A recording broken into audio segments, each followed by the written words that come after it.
मैंने ट्राई भी किया कि मैं उनका नंबर निकाल के उनको पूछूं कि हम उनके लिए क्या मदद कर सकते हैं, क्योंकि मैं इतने सारे लोगों को जानता हूं, तो मैं कहीं भी ये कहूंगा कि हाँ भाई ये गणित पढ़ाते हैं, अच्छे शिक्षक हैं, इनको आसानी से काम मिलेगा। महीने पहले उन्होंने 5,000 बच्चों का बैच बनाया, ऑफलाइन उन्होंने 5,000 बच्चों को एडमिशन कराया। आप एक बार लोगों के बीच में अपनी पहचान बनाकर तो देखो, 17 रास्ते आपको बिजनेस के नजर आएंगे, 17 रास्ते आपको लोग नौकरी देने के लिए खड़े होंगे। पहले यहां पढ़ाते थे, खुद उनकी ही बात कर ले, फिर वहां पढ़ाते थे, फिर वहां पढ़ाते थे। ऐसा क्यों हुआ? बच्चों ने अप्रिसिएशन में कहीं कमी नहीं छोड़ी।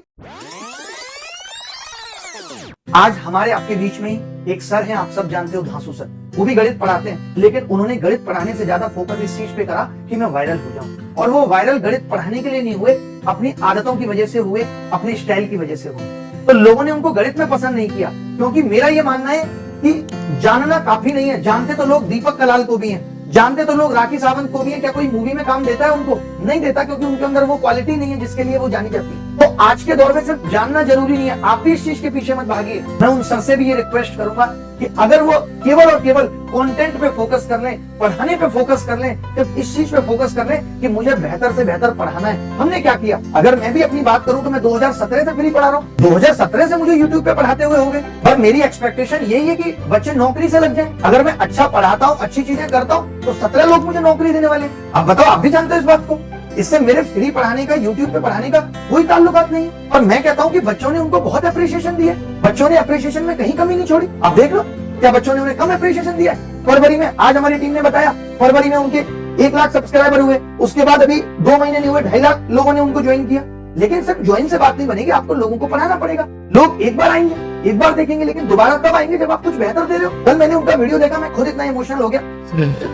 महादेव की सौगंध में जीवन भर आपका ऋणी रहूंगा अगर इस परिवार का सपोर्ट को, इस चैनल का सपोर्ट कर दो बेटा। मेरा सपना था मैंने ट्राई भी किया कि मैं उनका नंबर निकाल के उनको पूछूं कि हम उनके लिए क्या मदद कर सकते हैं, क्योंकि मैं इतने सारे लोगों को जानता हूं, तो मैं कहीं भी ये कहूंगा कि हाँ भाई ये गणित पढ़ाते हैं, अच्छे शिक्षक हैं, इनको आसानी से काम मिलेगा। लेकिन उसके लिए गणित पढ़ाना पड़ेगा, उसके लिए मेहनत करनी पड़ेगी कंटेंट पे। सारा खेल तो ये है ना कि आप पढ़ना क्या रहे हैं। मुद्दा इज दैट लोग आपको कितने देखते हैं मायने नहीं रखता। हमने भी जब YouTube चैनल स्टार्ट किया 1500 लोग देखते थे, लेकिन मेहनत करके, वो कड़ियां जोड़ के, 5-5, 6-6 घंटे मेहनत करके, आज आपने मुझे बताया कि अभी कुछ महीने पहले उन्होंने 5,000 बच्चों का बैच बनाया, ऑफलाइन उन्होंने 5,000 बच्चों को एडमिशन कराया। तो मैं बच्चों से भी ये गुजारिश करता हूँ कि आप अगर कोई शिक्षक अच्छा करते हैं तो उसको सपोर्ट करिए, और अगर आपको लगता है कि शिक्षक में ये कमी है तो उसको बताइए कि गुरुजी आप यहाँ पे लैग कर रहे हो, आप वो चीजें नहीं लेके आ पा रहे कंटेंट में जो बाकी में जरूरी है। देखिए, बच्चों की मजबूरी है। आज आप में से 90% बच्चे वो हैं जिनके पिताजी 500 रुपए डेली कमा रहे हैं और उससे घर का खर्चा चल रहा है। अगर आज एक सदस्य घर का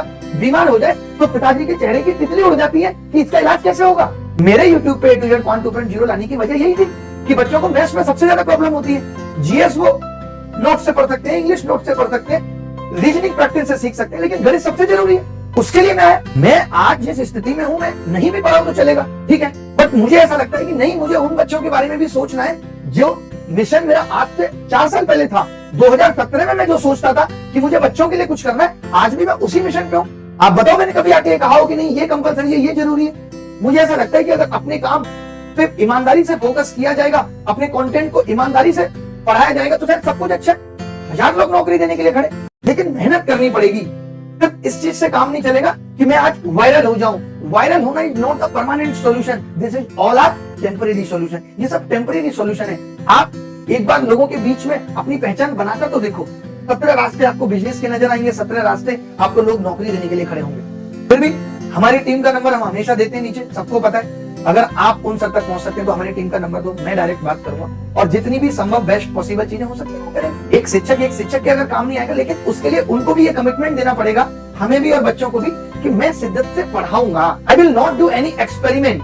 आज आप देखो, मैं ऐसे काफी शिक्षकों को जानता हूँ, पहले यहाँ पढ़ाते थे, खुद उनकी ही बात कर ले, फिर वहां पढ़ाते थे, फिर वहां पढ़ाते थे। ऐसा क्यों हुआ? ऐसा क्यों हुआ? आपको बार बार जगह क्यों बदलनी पड़ी? क्योंकि आपने आत्मचिंतन नहीं किया, आपने इंट्रोस्पेक्शन नहीं किया कि जो आप कर रहे हो उसके पीछे की सच्चाई क्या है। कोशिश करिए इनको इनकी मंजिल तक पहुंचाने।